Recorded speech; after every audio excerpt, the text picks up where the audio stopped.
So Isaiah 53 வந்து இயேசு கிறிஸ்து பிறக்கிறதுக்கு 700 years முன்னாடி இந்த ப்ராஃபிட் வந்து இந்த ப்ராஃபஸி எழுதுறாரு. அந்த டைமில் இஸ்ரேல் எப்படி இருந்துச்சுன்னா, இஸ்ரேல் வந்து was looking for a Xavier, ஒரு ரட்சகரை வந்து பார்த்துட்டு இருந்தாங்க. எங்களை வந்து ஒருத்தர் எழும்பி, ஒரு ராஜா வந்து எழும்பி எங்களை மீட்கணும். ஏன்னா தாவீது தான் அந்த ராஜான்னு நினச்சிட்டு இருந்தாங்க. அப்புறம் தாவீது, அதுக்கப்புறம் தாவீதுக்கு அப்புறம் வந்த பசங்க யாருமே ஒருத்தங்கூட உருப்படி கிடையாது. அதுலேயும் அந்த கிங்டம் ரெண்டாக ஸ்ப்ளிட் ஆயிடுச்சு, நார்தன் இஸ்ரேல், சதர்ன் இஸ்ரேல்னு சொல்லி. யூதா பெஞ்சமின் ரெண்டும் சேர்ந்து, ஒரு 2 கோத்திரமும் சேர்ந்து சவுத்துலையும், மித்த 10 கோத்திரமும் மேலேயும் வந்துருந்தாங்க. அந்த மேலே இருக்க 10 கோத்திரத்தில் ஒரு நல்ல ராஜா கூட அமையல. ஒரு நல்ல ராஜா கூட தாவீது சாலமனுக்கு அப்புறம், சாலமன் எல்லா 12 கோத்திரத்தையும் ஆண்டார். அதுக்கப்புறம் ஒரு நல்ல ராஜா கூட மேலே இருக்கிற 10 கோத்திரத்தில் அமையவே கிடையாது. ஓகே, கீழே இருக்கிற அந்த கிங்டமில், சதர்ன் கிங்டமில் அப்போ சில நல்ல ராஜாக்கள் எழும்பிட்டு இருந்தாங்க, ஆண்டவருக்கு பயந்து இருக்கிறவங்க அந்த மாதிரி. பட் ஒரு பாயிண்ட்ல மனாசேன்னு ஒரு ராஜா வந்து எழும்புறாரு. எந்த அளவுக்கு அக்கிரமம் பண்றாருன்னா, வசனம் சொல்லுது, ஆண்டவர் எந்த ஜனங்களை எல்லாம் விரட்டி விட்டாரோ அவங்கள விட அக்கிரமத்துக்குள்ள இஸ்ரவேல் ஜனங்களை கொண்டு போனாராம். ஸோ மனாசே வந்து அந்த பாயிண்ட்டுக்கு போயிருச்சு. இஸ்ரேல் வந்து அவ்வளோ விக்கடான ஒரு கண்ட்ரியா மாறிடுச்சு. அதனால ஆண்டவர் வந்து இவங்களை அடிமைத்தனத்தில் அனுப்பிச்சுட ஆரம்பிக்கிறார். அசிரியர்கள் வராங்க, பாபிலோனியர்கள் வராங்க. இவங்களோட என்டையர் டெம்பிளை நேபுகாத்நேசர் வந்து, நேபுகாத்நேசர் வந்து ஜெருசலேம்குள்ள வந்து எல்லாத்தையும் சூறையாடிடுறார். இன்ஃபேக்ட் அந்த ஜெருசலேம் டெம்பிளை ஒன்றுமில்லாமல் ஆக்கிடுறார். ஓகே, டெம்பிளை வந்து கொளுத்தி விட்டு தீ பற்றி, சாலமன் அவர் ராஜாவாக இருந்த டைமில் என்டையர் டெம்பிளை கோல்டை கொண்டு கவர் பண்ணியிருக்கிறார். உள்ள மேலே வெளியில் எல்லாம் அந்த மாதிரி அவ்வளோ கோல்டு இருந்துச்சு. நேபுகாத்நேசர் வந்து என்டையர் டெம்பிளை கொளுத்தி விட்டார். கொளுத்தி அந்த ஹீட்டுக்கு வந்து அந்த தங்கமெல்லாம் வந்து உருகிருச்சு. உருகி கல்லுக்குள்ளையெல்லாம் போக ஆரம்பிச்சிருச்சு. அண்ட் நேபுகாத்நேசர் என்ன பண்ணார் தெரியுங்களா, அந்த கல்லையெல்லாம் பேத்து எடுத்துட்டாங்க அந்த தங்கத்தை எடுக்கிறதுக்கு. ஸோ அந்த மாதிரி ஒரு டிஸ்ட்ரக்ஷன் வந்து ஜெருசலேமுக்கு வந்து நடக்குது. அசிரியர்கள் என்ன பண்ணுறாங்கன்னா, இஸ்ரவேலர்களை வந்து கைப்பற்றி, ஒரு குடும்பத்தில் 3 குழந்தைங்க இருக்குதுன்னா ஒருத்தனை வந்து சம்மந்தமே இல்லாத ஒரு நாட்டுக்கு அனுப்பிச்சுடுறாங்க, இன்னொரு சம்மந்தமே இல்லாத நாடு கடத்துறாங்க. அந்த மாதிரி குடும்பத்தையே அக்கா பிரிச்சிடுறாங்க. அந்த குடும்பத்தில் அதுக்கப்புறம் யாருமே யாரையும் பார்க்காத மாதிரி எல்லாத்தையும் அடிமைத்தனத்துக்கு வித்துடுறாங்க. அசிரியர்கள் ரொம்ப கொடுமையாக வந்து நடத்தினாங்க இஸ்ரவேல் ஜனங்கள். ஸோ இதுதான் வந்து கான்டெக்ஸ்ட். ஓகே, இஸ்ரேல் வந்து ஒரு நல்ல ராஜாவே கிடையாது. தேவனை விரோதமாக, தேவனை மறந்து போயிட்டாங்க. இன்ஃபேக்ட் எசேக்கியலுடைய டைமில், எசேக்கியல் வந்து தீர்க்கதரிசியாக இருந்த டைமில் ஒரு தரிசனத்தை வந்து எசேக்கியல் பார்க்குறார். ஆனால் அந்த தரிசனத்தில் ஆண்டவர் வந்து அவருடைய ஆலயத்தை காட்டுறார். ஆனால் அந்த ஆலயத்தை பார்க்குறப்போ தேவனுடைய ஆலயம் இருக்குது. ஸோ யூஸ்வலாக என்ன நம்ம நினைப்போம், ஓகே எசேக்கியல் அந்த தரிசனத்தை பார்க்குறப்போ தேவன் பயங்கரமாக மகிமையாக அங்கே வீட்டில் இருக்கிறத பார்ப்பாருன்னு நம்ம நினைப்போம். பட் ஆக்சுவலாக எசேக்கியல் பார்த்தது ரொம்ப ஷாக் ஆகுறாரு. எசேக்கியல் ஆண்டவர் என்ன தெரியுமா காட்டுறாரு எசேக்கியலுக்கு, ஆண்டவருடைய ஆலயத்துக்குள்ள அவருடைய பிரசன்னம் இருக்கிற அந்த இடத்துலையே இஸ்ரவேலர்கள் வந்து சிலையை வழிபாடை வணங்கிட்டு இருக்கிறாங்களாம். அங்கிருந்த ஆசாரிகள் எல்லாம் வேற ஒரு கடவுளை கும்பிட்டு இருக்கிறாங்களாமா. ஸோ ஆண்டவர் எசேக்கியலுக்கு எதை காட்டுறாருன்னா, இந்த ஜனங்க என்னைய கம்ப்ளீட்டாக நிராகரிச்சுட்டாங்க. அவங்களுடைய கரப்ஷன் என்னுடைய டெம்பிள்குள்ளேயே வந்துருச்சு. என்னுடைய பிரசன்னு கூட பார்க்காம அவங்க வந்து வேற தெய்வங்களை பின்பற்றி அவங்களோட இருதயம் முழுசா எங்கிட்ட இருந்து விலகி போயிருச்சு. அதனால எசேக்கியலுக்கு அவர் ஒரு தரிசனத்தில் காட்டுறாரு, ஆண்டவருடைய பிரசன்னம் அந்த இடத்துல இருந்து வெளியே போகுது. ஸோ டெம்பிள்ல இருந்து ஆண்டவர் அவருடைய அட்ரஸை காலி பண்றாரு. ஹி ஜஸ்ட் கோஸ் அவே. சாலமனுடைய நாட்களில் ஆண்டவருடைய பிரசன்னம் பயங்கரமான மேகமாக அவர் வந்து இறங்குனதை நம்ம பார்ப்போம். ஏன்னா அந்த மகிமைக்கு முன்னாடி அவங்களால நிற்கவே முடியாது. எல்லாம் முகங்குப்புற வந்து விழுவாங்க, எல்லாமே பண்ணுவாங்க. பட் அதுக்கு அப்படியே ஆப்போசிட்டாக எசேக்கியலுடைய டைமில் ஜனங்க தேவனை நிராகரித்து விக்கிரகங்கள் பின்னாடி போனதுனால ஆண்டவருடைய பிரசன்னம் அந்த டெம்பிள்ல இருந்து வந்து காலியாகுது. ஓகே, ஸோ இப்போ என்ன மாதிரி ஒரு டைமு இஸ்ரேல் வந்து ஆண்டவரை விட்டு விலகி ரொம்ப தூரம் போயிட்டாங்க. No remedy. ஸோ அவங்களுக்கு இதுக்கு மேலே அவங்களுடைய ஹார்ட் கம்ப்ளீட்டாக சிக்காயிருச்சு.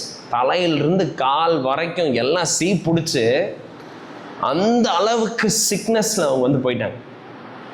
ஸோ ஆண்டவர் வந்து அவருடைய இடத்த வந்து காலி பண்ணிடுறாங்க. ஏன்னா எசேக்கியேலுடைய டைமில் எப்படி தெரியுமா இருந்தாங்க ஜனங்க? அவங்களுடைய மைண்டில் ஒரு மிதப்பு இருந்துச்சு. என்ன மிதப்புனா, கடவுளுடைய ஆலயம் இருக்கிற வரைக்கும் எங்களை தொட முடியாது, எங்களை யாரும் எதுவும் பண்ண முடியாது. ஆமாம், நாங்கள் பாவம் பண்ணிட்டு இருக்கிறோம், கரெக்ட் தான். பட் ஆண்டவருடைய ஆலயம் இருக்குது. The temple of the lord, temple of the lord, temple of the lord அப்படின்னு வந்து சொல்லிட்டு அப்படியே அவங்க எக்ஸ்கியூஸ் பண்ணிட்டே இருந்தாங்க. ஏன்னா அவங்க மைண்டில் என்னன்னா, கண்டிப்பாக ஆண்டவர் எங்களை அழிக்கணும்னா முழுசாக ஜெருசலேம் அழிக்க மாட்டார். ஏன்னா அவருடைய ஆலயமே இங்கே தான் இருக்குது. அவருடைய ஆலயத்தை சேர்த்து அழிச்சா அது அவருக்கு தானே அசிங்கம். அதனால அவர் அதை பண்ண மாட்டாருன்னு அந்த ஆலயத்தை பிடிச்சிக்கிட்டே இருக்கிறாங்க. ஆண்டவர் அவங்களுக்கு ஞாபகப்படுத்துறாரு, தம்பி நீ சாமுவேலுடைய காலத்தில் என்ன பண்ணன்னு நினச்சிப்பாரு, ஏலியோடைய காலத்தில் அப்படிங்கிறாரு. ஸோ ஏலியோடைய காலத்தில் என்னாச்சு, ஷைலோவில் வந்து பேட்டில் நடக்குது. ஏன்னா ஆண்டவருடைய உடன்படிக்கை பெட்டியை பிலிஸ்தியர்கள் வந்து பிடிச்சிட்டு போயிடுறாங்க. உடன்படிக்கை பெட்டி எங்ககிட்ட இருக்கிற வரைக்கும் நாங்கள் போகிற எல்லாம் ஜெயிப்போம் அப்படின்னு நினச்சிட்டு இருந்த ஜனங்களுக்கு அது பயங்கரமான ஒரு ப்ளோவாக இருந்துச்சு. உடன்படிக்கை பெட்டி எடுத்துகிட்டு போயிடுறாங்க.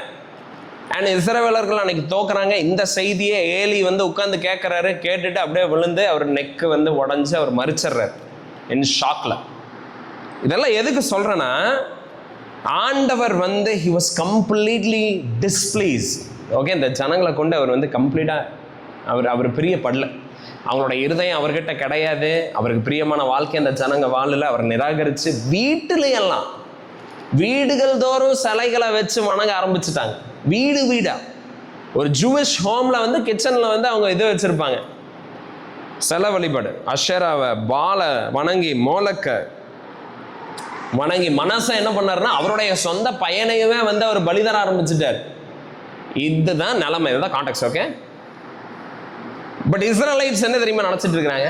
இந்த டைம்லையும் எங்களுக்கு ஒரு நல்ல ராஜா வேணும்னு நினச்சிட்டு இருக்கிறாங்க அவங்களுடைய மைண்டில். ஓகே, ஸோ இப்படியெல்லாம் போய்கிட்டு இருக்கிறாங்க பாருங்கள். இதை நான் சொன்ன ஈவெண்ட் எல்லாம் முன்ன பின்ன எல்லாம் இருக்குது. ஓகே, எல்லாமே ஐசாயா இது எழுதுறதுக்கு முன்னாடி நடந்ததுன்னு சொல்ல மாட்டேன். பட் இஸ்ரேல் இப்படி இருந்துச்சு. அண்ட் இஸ்ரேல் அவங்களுக்கு இருந்த குறைய என்ன பார்த்தாங்கன்னா, தனக்கு ஒரு ராஜா வேணும், தங்களுக்கு ஒரு மேசியா வேணுங்கிறத தான் இந்த ஒரு எக்ஸ்பெக்டேஷன்லாம் இருந்தாங்க. ஸோ இவங்க மைண்டில் தேவன்கிட்ட இருந்து விலகி போயிட்டாங்கிறது அவங்களுக்கு கவலை இல்லை. பட் அசிரியர்கள் எங்களை இப்படி பண்ணுறாங்க, பாபிலோனியர்கள் எங்களை இப்படி பண்ணுறாங்க, இந்த தேசங்கள் எல்லாம் எங்களுக்கு விரோதமாக இருக்குது. ஏன்னா எங்களை மீட்கிறதுக்கு ஒரு மீட்பர் வேணும், எங்களுக்கு மேசியா வேணும்னு நினச்சிட்டு இருக்கிறேன். இவங்களுடைய மைண்டில் இப்போவுமே இந்த சூழ்நிலையெல்லாம் ஏற்பட்டது இவங்களுடைய பாவத்தினாலங்கிறத உணரவே கிடையாது. ஓகே, ஏன்னா இவங்களுடைய மைண்டில் எப்போவுமே அவங்களுக்கு ஒரு மிதப்பு இருந்துச்சு. நாங்களும் ஆபிரஹாமுடைய பிள்ளைகள், we are all children, sons of Abraham. ஆபிரகாமுடைய பிள்ளைகளாக நாங்கள் இருக்கிறோம். ஆனால் அதனால எங்களுக்குள்ள என்ன இல்லை, பாவம் இல்லை, ஆண்டவர் எங்களை வெறுக்க முடியாது, எங்களுக்குள்ள அப்படி என்ன பிரச்சனை இருக்குது, அந்த ஒரு மைண்ட் செட்டில் இருக்கிறாங்க. ஸோ அவங்கள பொறுத்த அளவுக்கு மனம் திரும்புதல் அவசியம், மன்னிப்பு அவசியம், இதெல்லாம் அவங்க மைண்ட்லேயே வரல. அவங்க மைண்டில் இருக்கிறதெல்லாம் என்னன்னா, we need a king, நமக்கு ஒரு நல்ல ராஜா வேணும், ஒரு ஆர்மி வேணும், ஒரு ஸ்ட்ராங் ஹோல்டு வேணும், ஓகே, நல்ல ஒரு ஃபோர்ட்டிஃபைட் சிட்டி வேணும், இதுதான் நமக்கு தேவை அப்படின்னு நினச்சிட்டு இருக்கிறாங்க. ஸோ பாருங்க, இதை மைண்டில் வச்சுக்கோங்க. நம்ம ஐசாயா 53க்கு நம்ம போகலாம். ஓகே, ஸோ ஐசாயா 53 எப்படி ஸ்டார்ட் ஆகுது தெரியுமா? எங்கள் மூலமாய் கேள்விப்பட்டதை விசுவாசித்தவன் யார்? ஸோ முதல்ல ஐசாயா எப்படி ஸ்டார்ட் பண்ணுறாருன்னா, யாரு நம்புவானா? இப்போ சொல்கிறேன், who will believe? nobody will believe. நான் சொல்றது யாரும் நம்ப போறது கிடையாது. It's not easy. So Isaiah ஒரு ஷாக்ல தான் ஸ்டார்ட் பண்றாரு.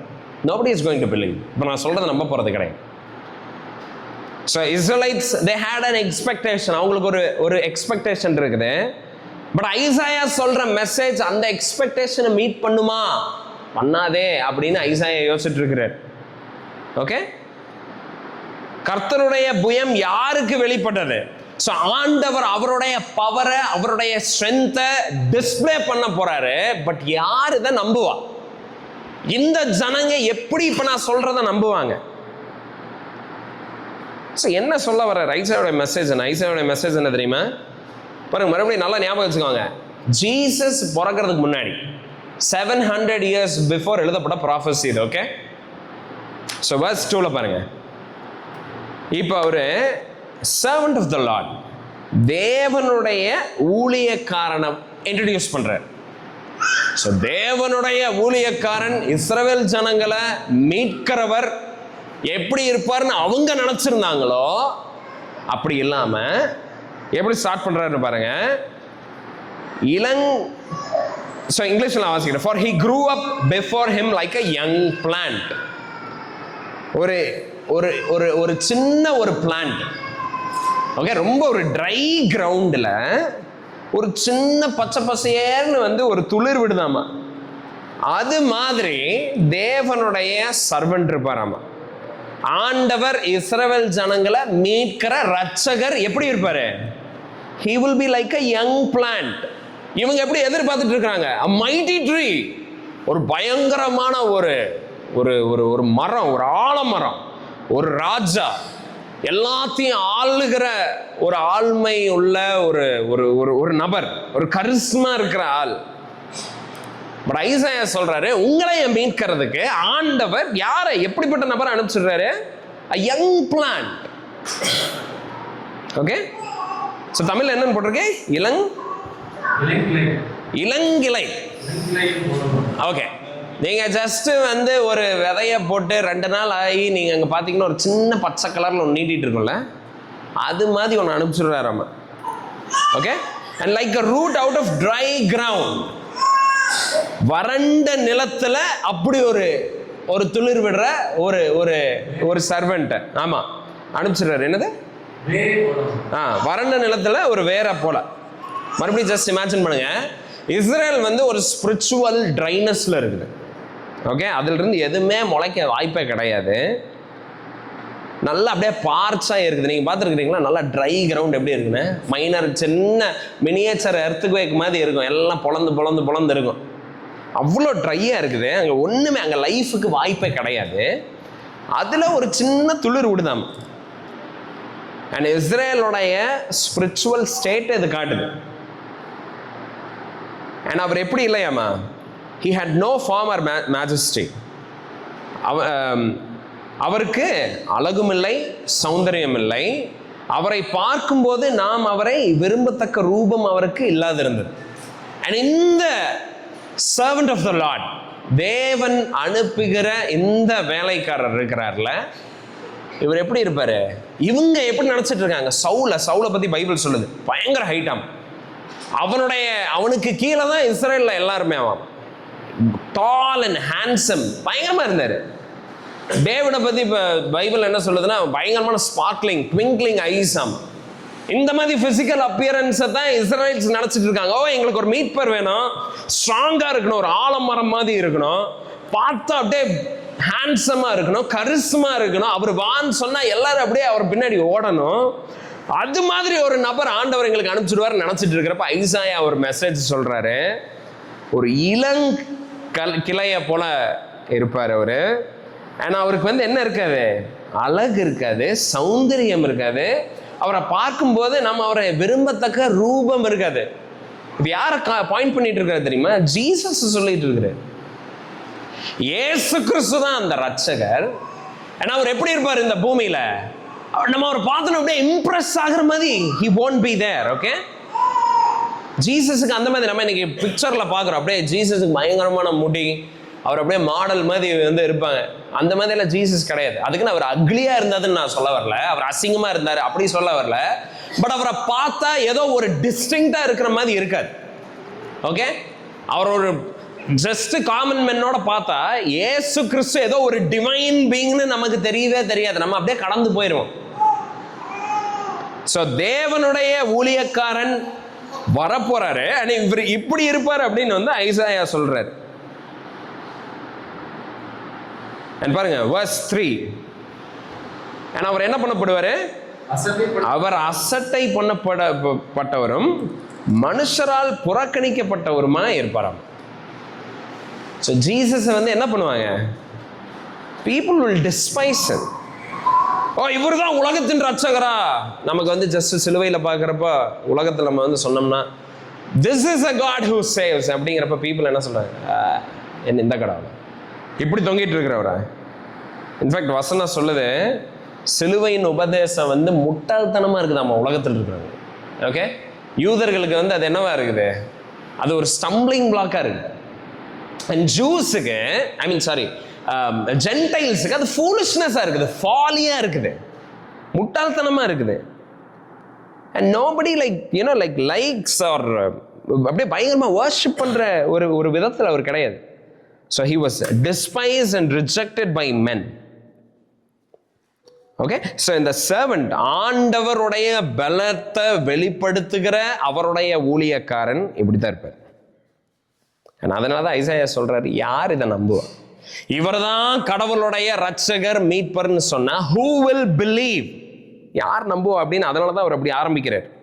அண்ட் பாருங்க, அப்புறம் இவரை பத்தி என்ன போட்டிருக்குது, அவர் துக்கம் நிறைந்தவரும் பாடு அனுபவித்தவருமாய் இருந்தார். ஸோ ஜீசஸ் இந்த உலகத்தில் இருந்தார்ல, ஒரு அசட்டை பண்ணப்படுறாரு, மனுஷரால் புறக்கணிக்கப்படுறாரு. ஜனங்க வந்து அவரை வந்து ஜஸ்ட் ரிஜெக்ட் பண்றாங்க. அவருடைய சொந்த சகோதரர்களே அவரை வந்து அக்செப்ட் பண்ணல. நம்ம அதுதான் பார்க்குறோம். அவங்களே வந்து, ஓ நீ அற்புதம் பண்றியா, இந்த சர்க்கஸ் எல்லாம் நீ அங்க போய் பண்ணினா நிறைய பேர் உன்னை பின்தொடருவாங்கன்னு சொல்லி அவரை வந்து ஜஸ்ட் அப்படியே டிஸ்மிஸ் பண்றாங்க. ஆனா இந்த பூமியில் இருந்தப்போ அவர் எப்படி இருந்தாரு? he was man of sorrows. துக்கம் நிறைந்தவரா இருக்கிறார், பாடு அனுபவித்தவருமா இருந்தார். எதை குறிச்சு துக்கம், என்ன பாடு? என்ன பாடுனா பாருங்க, அன்னைக்கு நான் ஜஸ்ட் இங்க பால் வாங்க போயிட்டு இருந்தேன். அப்போ ஒரு கல் இருந்துச்சு. நான் இந்த இடத்துல கிட்டத்தட்ட ஒரு 15 வருஷமா இருக்கிறேன். 15 வருஷமா அந்த கல்லை பார்த்துட்டு இருக்கேன். அது சும்மா ஒரு சின்ன கல்லாக இருந்துச்சு. அப்புறம் அந்த கல்லை சுற்றி கொஞ்சம் டெக்கரேட் எல்லாம் பண்ணி அப்படி இப்படியெல்லாம் பண்ணி அது மேலே ஒரு ஷெட்டை போட்டு வாழைத்தாரையெல்லாம் போட்டு லைட்டு போட்டு டெக்கரேஷனை போட்டு அதுக்கு அவ்வளோ அத்தனை கார் வந்து அதை சுற்றி திருவிழாவே நடந்துட்டு இருந்துச்சு. அப்புறம் நான் எதுக்கு இதை சொல்கிறேன்னா, இதை பார்க்குறப்போ என்னடா ஜனங்க உண்மையான கடவுளை விட்டுட்டு உண்மையான ஒரு ஆண்டவர் இருக்கிறார், அவங்களுக்கு உயிர் தந்து அவங்களுக்கு ஜீவன் தந்து அவங்கள நேசிச்சு அவங்களுடைய குமாரனையவே தந்து இந்த ஜனங்களை வந்து பாவ மன்னிப்பு தர்றதுக்கு அழைக்கிறாரு. இந்த கடவுளை விட்டுக்கிட்டு இது பின்னாடி எல்லாம் போய்கிட்டு இருக்கிறாங்களே இந்த ஜனங்க அப்படின்னு சொல்லி ஒரு விதமான ஒரு துக்கம் ஏற்பட்டுச்சு. அண்ட் ஜீசஸ் அந்த மாதிரி உலகத்தில் இருக்கிறப்போ he was man full of sorrows. So அவருடைய இருதயம் உலகத்தில் நடக்கிற எல்லா காரியங்களையும் பார்த்து அவர் என்ன பண்றாரு? is full of sorrows, pain. Okay, he is not happy. உலகத்தில் பார்க்குறப்ப அதனால தான் தேவனுடைய ஆலயத்தில் அவர் போறாரு. எல்லாம் வந்து புறாவை வித்துட்டு இருக்கிறாங்க, எல்லாம் ஆடு மாடை வித்துட்டு இருக்கிறாங்க. ஜீசஸ் என்ன பண்றாரு? கயிறு எடுத்து சாட்டையாக்கி எல்லாத்தையும் விரட்டுறாரு. எதனால? கோபம் மட்டும் கிடையாது, பட் துக்கப்படுறாரு. என்னுடைய பிதாவினுடைய வீட்டை நீங்க என்னடா இப்படி கல்லர் கோகை ஆக்கிட்டீங்க அப்படின்னு சொல்லி he is getting angry. Okay, so he was man full of sorrows. பாவத்தை குறிச்ச ஒரு பாரத்தோட இருந்தார் இந்த பூமியில. and நீங்களும் நானும் பண்ண போற பாவத்தை அறிஞ்சு, ஓகே, அந்த பாவம் என்ன பண்ணுது, அது தேவனுடைய மகிமைக்கு எப்படி வந்து ஒரு பொருந்தாத ஒரு விஷயமா இருக்குது, அதுக்கு விரோதமா இருக்குதுங்கிறத உணர்ந்து, ஸோ ஆண்டவர் இந்த பூமியில் நடக்கிறது எல்லாத்தையும் பார்க்கிறாரு. he is man full of sorrows, acquainted with grief. So பாடு இதையெல்லாம் குறித்து ஒரு பாடு அனுபவிச்சுட்டு இருந்தார். அவர் இந்த உலகத்தில் இருந்தப்போ அப்படியே ஜாலியாக ஒரு பார்ட்டி பண்ணிட்டு அந்த மாதிரி கிடையாது. Man full of sorrows. அவர் பார்க்குறாரு, வேர்ல்டை பார்க்குறாரு, சிஸ்டமை பார்க்குறாரு. And he is part of the system. அவர் இந்த பூமியில் நம்மளை மாதிரியே ஒரு வாழ்க்கையை வாழ்கிறாரு. And like he is full of sorrows. ஒவ்வொரு லெவல்லையும் கரப்ஷன், ஒவ்வொரு லெவல்லையும் அங்கே ஐடாலட்ரி, ஒவ்வொரு லெவல்லையும் வந்து தேவன் மறுதளிக்கப்படுறாரு, புறக்கணிக்கப்படுறாரு. இஸ்ரவேல் ஜனங்களே தங்களை வஞ்சிச்சுட்டு இருக்கிறாங்க, தேவனுடைய வார்த்தைக்கு மிஞ்சி வாழ்ந்துட்டு இருக்கிறாங்க. இதெல்லாம் அவரை பாதிச்சுட்டு இருக்குது. ஓகே, அப்புறம் என்ன போடுது? அவரை விட்டு நம்முடைய முகங்கள் மறைத்து கொண்டோம். அண்ட் ஜனங்க அவரை பார்த்து எப்படி தெரியுமா போனாங்க? எப்படி போனாங்கன்னா டக்குன்னு மூஞ்சி திருப்பிக்கிட்டாங்க. அதுதான் முகத்தை மறைக்கிறது. முகத்தை மறைக்கிறதுனா என்னன்னா, பார்க்கறது கூட இஷ்டம். ஜீசஸ் வந்து பார்த்தா இன்னொரு தடவை பார்க்கலாம் இவரை அப்படின்னு கூட தோணாது. ஸோ ரொம்ப நம்ம பார்த்துருப்போம்ல, சில டைம் வந்து இந்த கார்பேஜ் கலெக்டர்ஸ் எல்லாம் இருப்பாங்க. அவங்க வந்து ஏதாவது குப்பையை அள்ளிட்டு இருப்பாங்க. ஜஸ்ட் நான் ரீசெண்டாக பார்த்த ஒரு சீனில் இருந்து நான் உங்களுக்கு சொல்கிறேன். ஒரு ஹோட்டலுக்கு வெளியில் ஒருத்தங்க குப்பை பயங்கரமாக அள்ளிட்டு இருந்தார். அவர் அந்த டிச்சில் இருந்து அப்படியே அள்ளி போட்டுக்கிட்டு இருக்கிறார். அது ரொம்ப அப்படியே பார்க்கவே முடியல. அந்த மாதிரி ஒரு குப்பையை அள்ளி போட்டுட்டு இருக்கிறாரு. அண்ட் அந்த வழியாக வர்றவங்க எல்லாம் என்ன பண்ணாங்கன்னா, ஜஸ்ட் அவங்க முகத்தை இப்படி திருப்பிட்டாங்க. அதை பார்க்க கூட இல்லை. அந்த நபர் செய்கிற வேலையை கூட அவங்க கண்டுக்கல. ஜஸ்ட் அப்படியே வேற சைடு பார்த்துட்டு அப்படியே போயிட்டாங்க. அண்ட் ஜீசஸ் அவர் இந்த பூமியில் வாழ்ந்தப்போ that is how we treated him. நம்ம அவர் என்ன பண்ணோம்? பார்க்கல.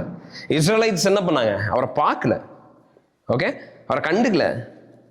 ஸோ நம்ம முகங்களை மறைத்து கொண்டோம். அவர் அசட்டை பண்ணப்பட்டிருந்தார், அவரை எண்ணாமற் போனோம். மறுபடியும் பாருங்க, ஐசாயாவுடைய டேஸ்ல நீங்க பார்த்துக்கோங்க. 700 வருஷம் முன்னாடி இவர் எழுதுறார். 700 வருஷம் முன்னாடி இஸ்ரேலைட்ஸுக்கு சொல்லிட்டு இருக்கிறார், ஆண்டவர் அவருடைய பலத்தை காட்டுவாரு, அவருடைய சர்வெண்ட் அனுப்பிச்சுடுவாரு. But this is how you will treat him. இப்படித்தான் நீங்க அவரை நடத்துவீங்க. நீங்க அவரை பார்ப்பீங்க, ஆனா பார்க்காம போவீங்க.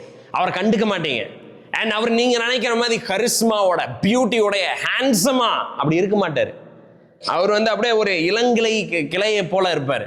அவர் வறண்ட நிலத்துல ஒரு சின்ன வேறு மாதிரி இருப்பார். இப்படிதான் அவர் இருப்பாருன்னு சொன்னோன்னே அங்க இருக்கிற மைண்ட், அங்க ஜனங்க எப்படி அதை ரிசீவ் பண்ணுவாங்கிறத அவர் நினைக்கிறார். will they believe? இப்படி ஒரு ரட்சகரை, இப்படி ஒரு மீட்பரை நான் சொன்னா நம்புவாங்களா? இவரு தான் கடவுள்கிட்ட இருந்து வர்ற உங்களை காப்பாத்துற உங்களை ரட்சகர்னு சொன்னா நம்புவாங்களா? ஏத்துக்குவாங்களா? அப்படின்னு ஐசாயா 700 years முன்னாடி அவர் எழுதுறார். ஸோ உங்களுக்கு தேவை ஒரு பயங்கரமான ராஜா கிடையாது, பயங்கரமான கோட்டை கிடையாது, பயங்கரமான ஆர்மி கிடையாது, பட் இந்த நபர். ஏன்னா அதுக்கப்புறம் பாருங்க, verse 4ல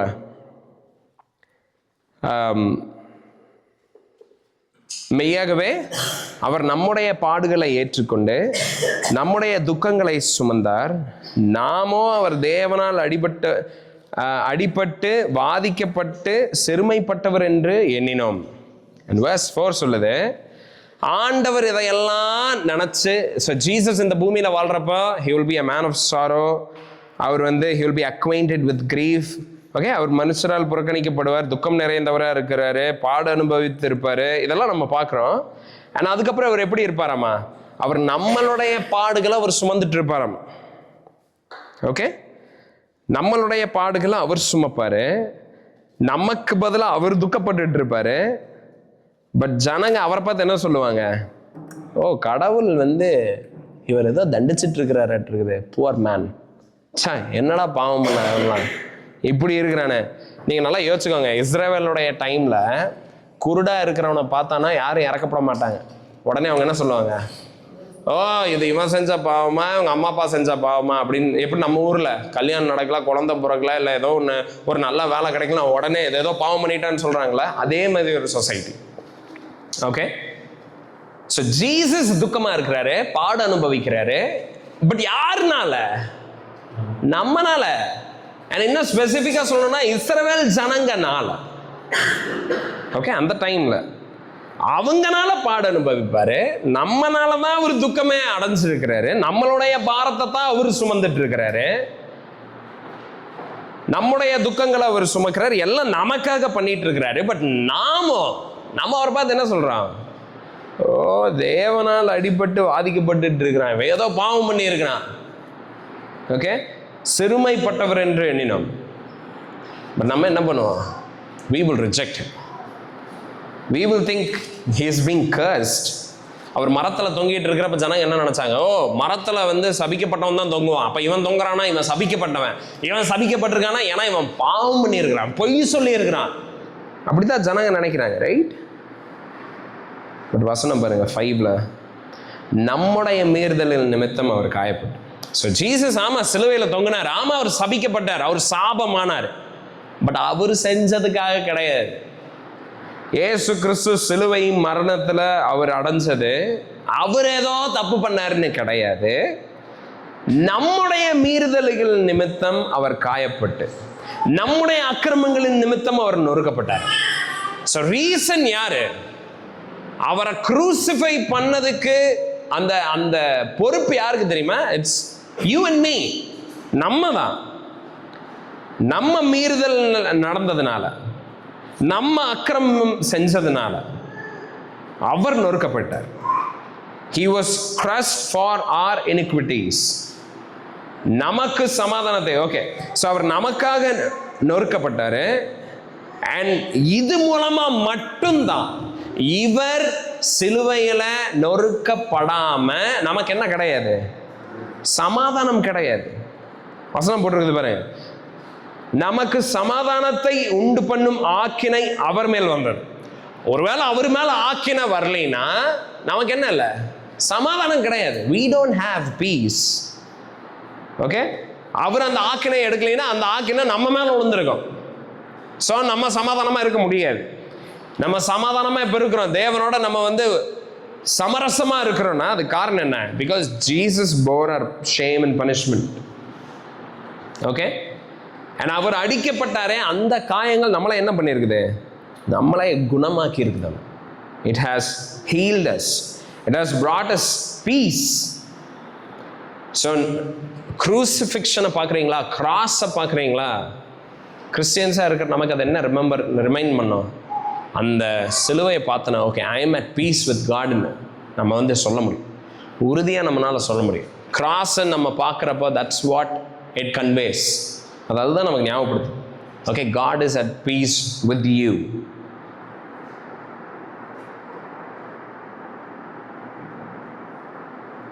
and we are healed. நம்ம குணமாக்கப்பட்டிருக்கு. நான் சொன்னேன், தலையிலிருந்து கால் வரைக்கும் சீப்பிடிச்சிருந்தாங்கன்னு.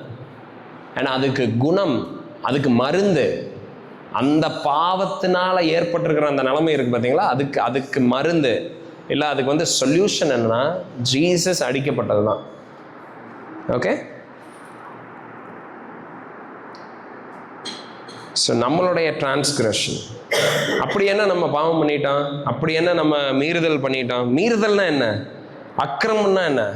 என்ன நீங்கள் இப்படியெல்லாம் சொல்கிறீங்க? அக்கிரமங்களுக்காக அவர் வந்து நொறுக்கப்பட்டார், என்னுடைய மீறுதல்னால அவர் காயப்பட்டார் அப்படின்னா நான் அப்படி என்ன மீறுதல் பண்ணேன், அப்படி என்ன நான் வந்து அக்கிரமம் பண்ணிட்டேன்னு நம்ம நினைப்போம்.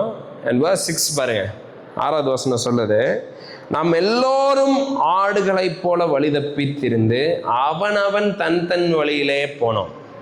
ஸோ டிரான்ஸ்கிரஷன், இனிக்விட்டி அப்படின்னா என்ன தெரியுங்களா? அக்கிரமம், மீறுதல் அப்படின்னா என்னன்னா உங்க இஷ்டத்துக்கு வாழ்றது. இதுதான் அக்கிரமம்.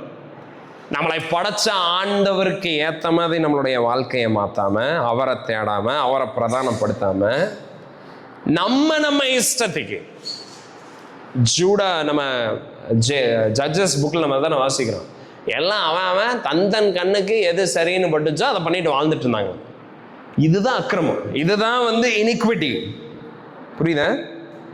ஸோ அக்கிரமம், மீறுதல் அப்படின்னா நான் கொலை பயங்கரமா யாரையும் செய்யல, நான் சீரியல் கில்லர் இல்லை, நான் யாருக்கும் பாம்பு பிளாஸ்ட் வைக்கல, அதெல்லாம் கிடையாது. உங்க இஷ்டத்துக்கு உங்க வாழ்க்கையை வாழ்றீங்களா? அப்ப நீங்க தெரிஞ்சுக்கோங்க, you have transgressed. Okay, you have committed iniquity. உங்களுடைய இருதயம் போன போகல, உங்களுக்கு எது சரின்னு படுதோ, உங்களுக்கு எது கரெக்ட்னு படுதோ, உங்க இமோஷன், உங்களுடைய ஃபீலிங் என்ன சொல்றதோ இதன்படி வாழுகிற வாழ்க்கை இருக்குல்ல, இந்த வாழ்க்கைக்கு நியாயமா கிடைக்க வேண்டியதுதான் நித்திய அழிவு, ஆக்கின நரகம். ஓகே, உங்க இஷ்டத்துக்கு வாழ்றது, நம்ம இஷ்டத்துக்கு நம்ம வாழ்றது, நமக்கு பிடிச்சதெல்லாம் செய்யறது. எனக்கு என்ன பார்க்கணும்னு தோணுதோ நான் பார்ப்பேன், எனக்கு என்ன எங்க போகணும்னு தோணுதோ நான் போவேன், எனக்கு என்ன செய்யணும்னு தோணுதோ நான் செய்வேன், எனக்கு எதையெல்லாம் சிந்திக்கணும்னு தோணுதோ நான் சிந்திப்பேன். இப்படி இருக்கிறோம்ல, இதுதான் அக்கிரமம்.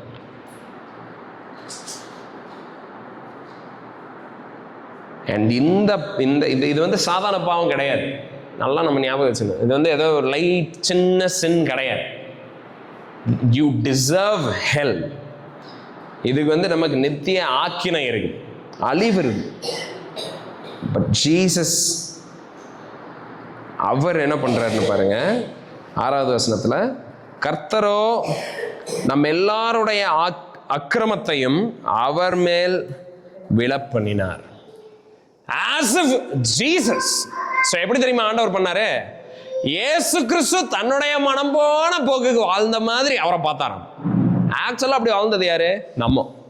நமக்கு பிடிச்சதெல்லாம் செஞ்சு, எனக்கு என்ன தோணுதோ அதை நான் செய்யறது, என் ஃபீலிங், என்னுடைய லஸ்ட்டை ஃபில் பண்றது, என்னுடைய ஜெலசி, என்னுடைய என்வி, என்னுடைய ப்ரைடு, இப்படி எல்லாம் வாழ்ந்தது நம்ம. ஆண்டவர் என்ன பண்றாரு? As if Jesus lived like that. பாருங்க, வசனம் தெளிவா சொல்லுது, அவர் வந்து அவருடைய சித்தத்தின்படி இல்லாம பிதாவினுடைய சித்தத்தை நிறைவேற்றுறது தான் அவருடைய போஜனமா இருந்துச்சாமா. அப்படி வாழ்ந்தாரு ஜீசஸ். ஓகே, அவருடைய சித்தம், அவருக்கு என்ன பிடிக்கும், அவருடைய டைம், அப்படியெல்லாம் அவர் வாழல. ஒவ்வொரு இடத்துலையும் நம்ம பார்க்குறோம், என்னுடைய நேரம் என்ன வரல, என்னுடைய நேரம் என்ன வரல, அண்ட் பிதாவுடைய சித்தது, பிதாவுடைய சித்தது அப்படின்னு சொல்லி சொல்லி வாழ்ந்து ஒவ்வொரு ஸ்டெப்லையும் ஆண்டவரை பிரதானப்படுத்தி மையப்படுத்தி வாழ்ந்த கிறிஸ்துவ ஆண்டவர் எப்படி தெரியுமா பார்த்தாரு? as if he did not live for the Lord. தேவனுக்காக வாழாதவர் இவர் அப்படிங்கிற மாதிரி அவரை பார்த்தாராம்.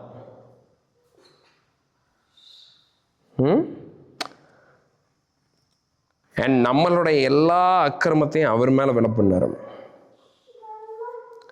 பாருங்க verse 7. he was oppressed. அவர் நொறுக்கப்பட்டு ஒடுக்கப்பட்டு இருந்தார். சரி பாருங்க, இந்த விக்டிம்ஹுட் வந்து யாராவது சொல்லணும்னா ஜீசஸ் தான் அதுக்கு ஆக்சுவல்.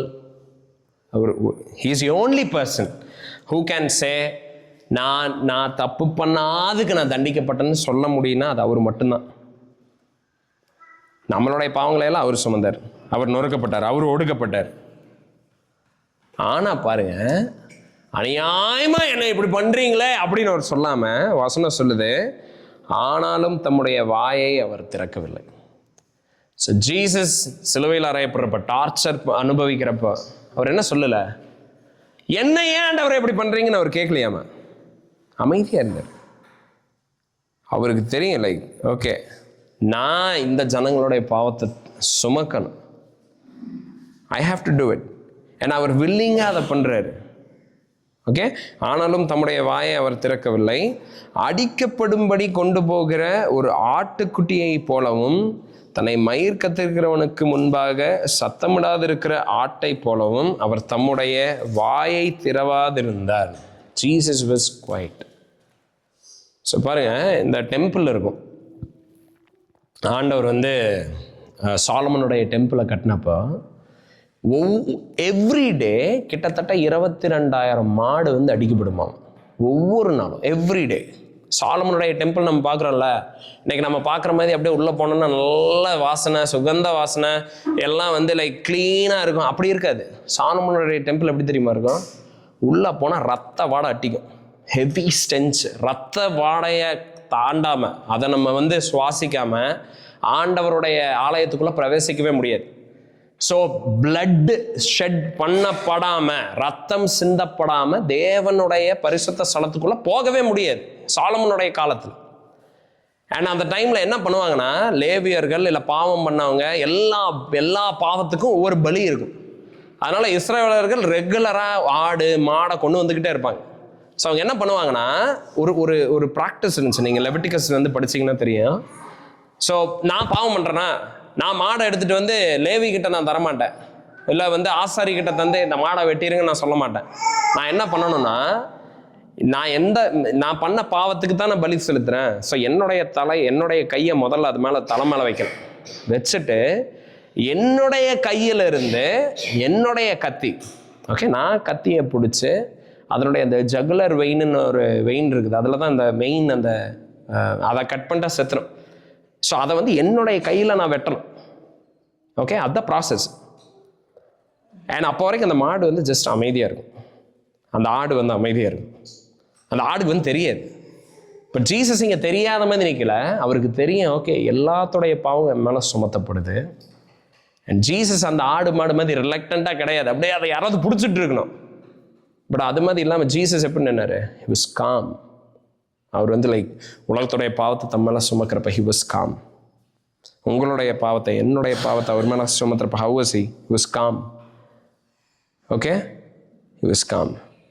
அவர் வந்து ப்ரொட்டஸ்ட் பண்ணல, என்னை எப்படி நீங்கள் கொள்ளலாம், என்னை எப்படி அடிக்கலாம், அவர் அந்த மாதிரி ப்ரொட்டஸ்ட் பண்ணல, அமைதியாக இருக்கிறார்.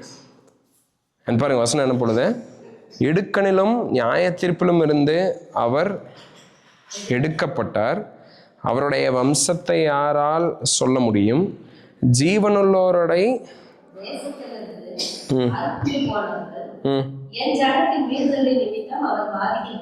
ஓகே. ஸோ பாயிண்ட் என்னன்னா, ஜீசஸ் நம்மளுடைய பாவத்தையெல்லாம் அவர் மேலே போட்டாரா? போட்டுட்டு நம்ம பண்ண பாவத்தினால இன்னைக்கு அவருடைய வம்சம் இல்லாமல் போயிடுச்சு. ஜீசஸுடைய ஃபேமிலிக்கு லைன் நம்ம பார்க்கறது இல்லை. ஓகே, அவருக்கு ஒரு வம்சம்னு கிடையாது. அஃப்கோர்ஸ் இன்னைக்கு அவருடைய வம்சம் இருக்குது. யாருனால? தத்தெடுக்கப்பட்ட பிள்ளைகளாக இருக்கிற நம்மனால. ஓகே, பட் அவர் வந்து பாவத்தை சுமக்கப்பட்டார், அவர் அடிக்கப்பட்டார், அவருடைய நாமம் துண்டிக்கப்படுது. அண்ட் பாருங்க 9th verse. ஸோ ஜீசஸ் அப்படிதான் வந்து குரூசிஃபை ஆகுறாரு. அண்ட் 9வது வசனம் பாருங்க. துன்மார்க்கர்களோட அவருடைய பிரேத குழியை நியமித்தார்கள். ஸோ ஜீசஸ் வந்து குரூசிஃபிக்ஷனுக்கு அப்புறம் அவர் எங்க அடக்கம் பண்றாங்க? ஜோசப். ஸோ கிரிமினல் மாதிரி ட்ரீட் பண்ணப்படுறாரு. யாரு? பரபாசை வந்து ரிலீஸ் பண்றாங்க. பிலாத்து வந்து எந்த குற்றமும் இல்லை, இருந்தாலும் இவ்வளவு கொல்றாங்க. எல்லாம் பண்ணி முடிச்சுட்டு he was treated like a criminal. எல்லாம் பண்ணி முடிச்சுட்டு மிட் நைட்ல அரெஸ்ட் பண்றாங்க, இன்சல்ட் பண்றாங்க, மார்க் பண்றாங்க, துப்புறாங்க, அடிக்கிறாங்க, எல்லாம் பண்றாங்க. பட் பாருங்க, இந்த ப்ராஃபஸி என்ன சொல்லுதுன்னா, எல்லாம் பண்ணதுக்கு அப்புறமும் அவருடைய அந்த பிரேத குலை, ஸோ அந்த பாடி அடக்கம் பண்றப்ப எங்க பண்றாங்களாமா? இல்ல அவர் அடிக்கப்பட்டது துன்மார்க்கரோட, அவருடைய பிரேத குழியை நியமித்தார்கள். ஆனாலும் அவர் ஓகே ஆமா, அடிக்கப்பட்டது துன்மார்க்கரோட. ஸோ அங்க வந்து 2 கல்லர்கள் இருந்தாங்க, அங்கதான் வந்து அவரை அடிக்கிறாங்க. பட் இருந்தாலும் அவரை எங்க புதைக்கிறாங்கன்னா, ஒரு ரொம்ப பணக்காரனுடைய ஒரு டூம்ல. ஸோ நம்ம பைபிள்ல பார்க்குறோம், ஜோசப் ஆஃப் அரிமத்தேயா வராரு, ஏன்னா அதுக்கப்புறம் வந்து நிக்கோதேமே வராரு. 2 பேரும் அவருடைய பாடியை வாங்கிட்டு போய் ஜோசப் ஆஃப் அரிமத்தேயா புதுசா அவருக்குன்னு வெட்டின கல்லறையை வந்து அவர் இவருக்குன்னு தராரு, ஜீசஸுக்குன்னு. பாருங்க, இதெல்லாம் ஏன் தெரியுமா? இது ஆச்சரியத்தை நமக்கு உண்டாக்கணும். இது எல்லாமே எழுதுனது இயேசு கிறிஸ்து பிறக்கிறதுக்கு முன்னாடி 700 years பேக். அண்ட் எக்ஸாக்டா கிரைஸ்டுக்குள்ள இது நிறைவேறிட்டு இருக்குது. ஓகே, ஸோ பாருங்க, ஆனாலும் அவர் மரித்த போது ஐஸ்வர்யனோட இருந்தார், அவர் கொடுமை செய்யவில்லை, அவர் வாயில் வஞ்சனை இருந்ததும் இல்லை. verse 10 பாருங்க. கர்த்தரோ அவரை நொறுக்க சித்தமாகி. இதுல யாரு வந்து இதெல்லாம் பண்றாரு? யாரு இவர் மேல பாவத்தை சுமத்தி, யாரு இவரை அடிச்சு, யாரு இவரை கல்லர்களோட வந்து இதை பண்ணி, யாரு இதெல்லாத்தையும் பெர்மிட் பண்றாரு? யார் இதெல்லாத்தையும் அலோவ் பண்றாரு? God himself. இப்போ நம்ம கேட்கலாம், கடவுளே ஏன் அதை பண்றாரு? ஏன்னா there is no other way, வேற வழி கிடையாது. பாவிகளாக இருக்கிற ஜனங்க நம்ம ரட்சிக்கப்பட்டோம்னா கிறிஸ்து அடிக்கப்பட்டே ஆகணும். ஓகே, ஜீசஸ் அடிக்கப்படாமல், அவர் சிலுவையில் வந்து போடப்படாமல் there is no way நம்ம வந்து தப்பிக்கவே முடியாது நம்மளால. இயேசு கிறிஸ்து மேலே நம்மளுடைய பாவம் சுமத்தப்படாமல், அவருடைய நீதி நமக்கு தரப்படாமல் நமக்கு வந்து ரட்சிப்பு கிடையாது. பாருங்க, இதுல பாதி நடந்தா கூட, இந்த டபுள் இம்ப்யூட்டேஷன் ஒரு வார்த்தை இருக்குது. டபுள் இம்ப்யூட்டேஷன்னா என்னன்னா, நம்மளுடைய பாவம் கிறிஸ்து மேல சுமத்தப்பட்டிருக்குதுன்னு வைங்களேன், அண்ட் கிறிஸ்து சிலுவையில் அறையப்பட்டிருந்தாருன்னா அது கூட நம்மளை ரட்சிக்க போதுமானது கிடையாது. ஏன்னா நம்ம பாவம் இல்லாதவர்களாக தான் இருந்திருப்போம். ஆனால் பரலோகத்துக்கு போனோம்னா, ஆண்டவருடைய சமூகத்துக்கு போனோம்னா, பாவமற்றவர்களாக மட்டும் நம்ம இருந்தால் பத்தாது, நமக்கு நீதி இருக்கணும். ஓகே, நீதி இருக்கணும். அண்ட் அந்த நீதியையும் இயேசு கிறிஸ்து நமக்கு தந்துடுறாரு. இதுதான் டபுள் இம்ப்யூட்டேஷன். நம்மளுடைய பாவத்தை அவர் எடுத்துறாரு, அவருடைய நீதியை நமக்கு தந்துடுறாரு. ஓகே, அண்ட் இது ஆண்டவருடைய சித்தமா இருந்துச்சு, மனுஷனுடைய பிளான் கிடையாது. ஜீசஸை அந்த மாதிரி வந்து சிலுவையில் அரைஞ்சது, பிலாத் அந்த டைம்ல ரொம்ப ஸ்ட்ராங்கா இருந்தான், ரோமர்கள் ரொம்ப ஸ்ட்ராங்கா இருந்தாங்க, ஏரோது வந்து பயங்கர டாக்டிக்கலா யோசிச்சான், பரிசேயர்கள் சதுசேயர்கள் ரொம்ப ஞானமா நடந்துக்கிட்டாங்க, ரொம்ப வந்து ஸ்ட்ராட்டஜி எல்லாம் கரெக்டாக பிளான் பண்ணாங்க, ஜூடஸ் வந்து கரெக்டாக பாயிண்ட் பண்ணிட்டான், கரெக்டான டைம்ல அரெஸ்ட் பண்ணாங்க, இல்லை பிசாசு ஜெயிச்சுட்டான். நோ நோ நோ, எந்த மனுஷனும் கிறிஸ்துவ கை வைக்க முடியாது. அதான் ஜீசஸ் சொல்றாரு, நானா என்னுடைய ஜீவனை நான் வந்து போடாம யாரும் எங்கிட்ட இருந்து அதை எடுக்க முடியாதுங்கிற. யாருனாலும் என்னுடைய ஜீவனை எங்கிட்ட இருந்து பறிக்க முடியாது. Okay, unless I lay it down, I have the authority to lay it down and take it up.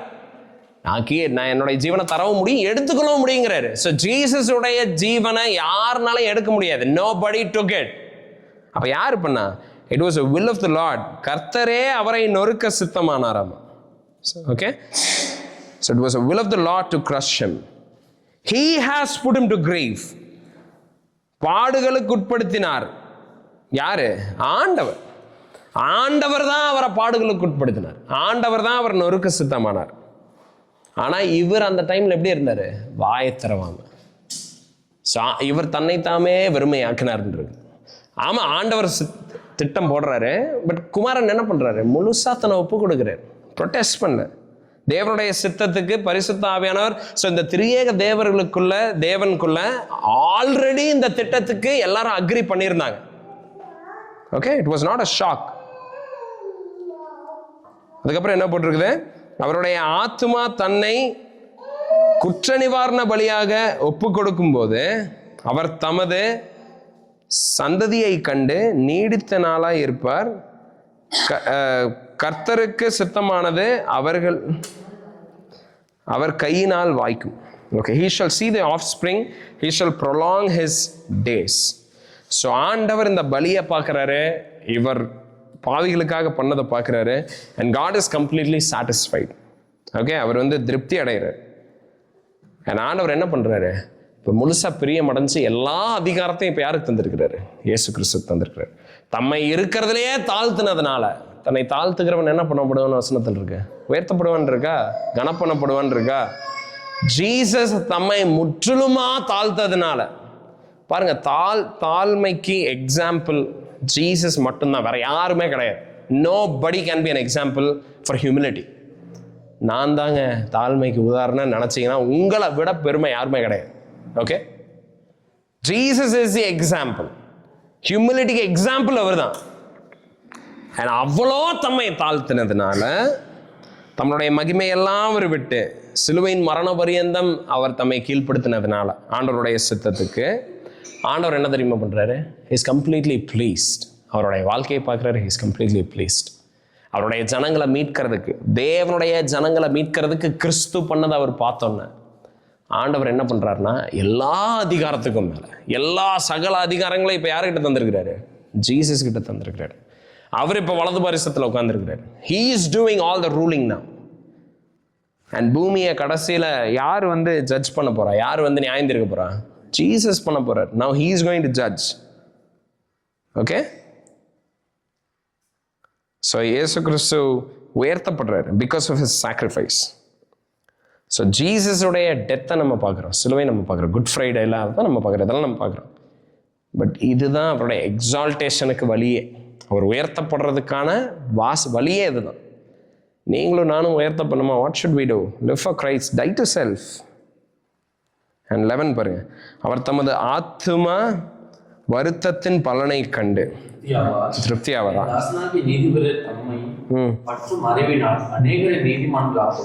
பாருங்க, out of the anguish of his soul he shall see and be satisfied.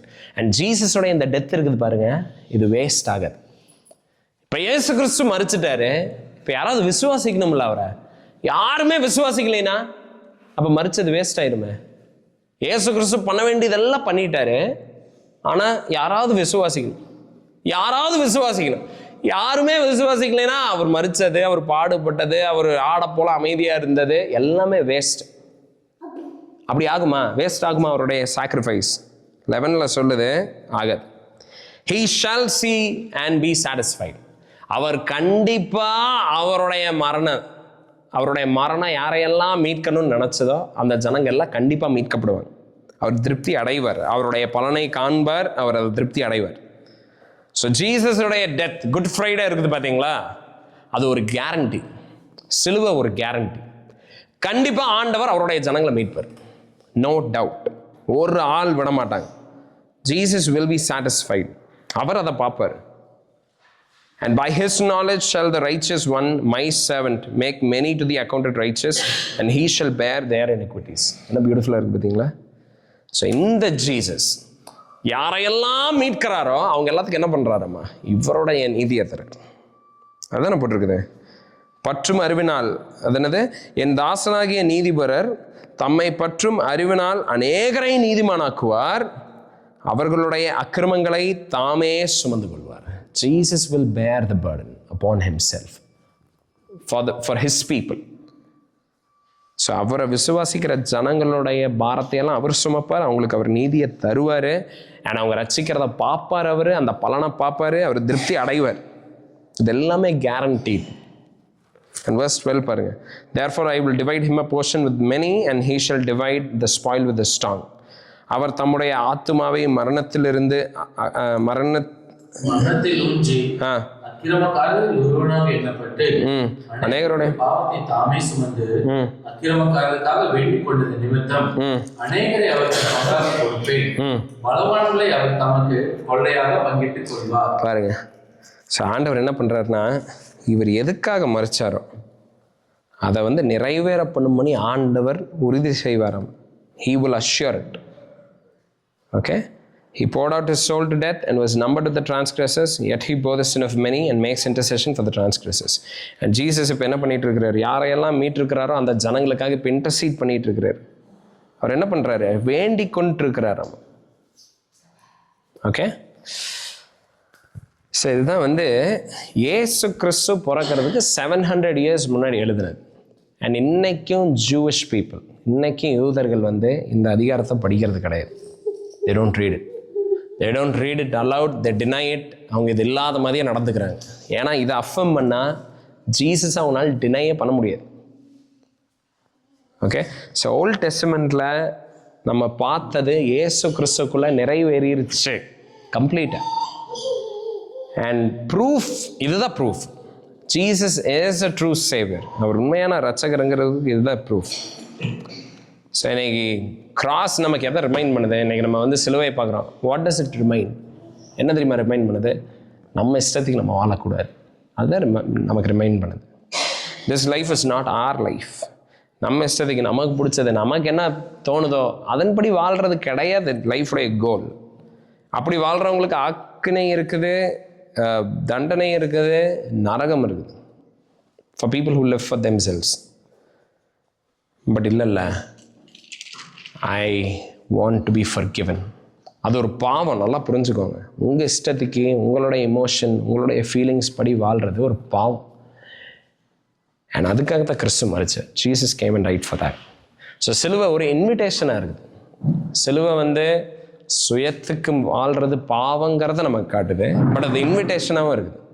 எங்கிட்ட வாங்க, என்னைய சுமங்க, okay, எனக்காக வாழுங்க.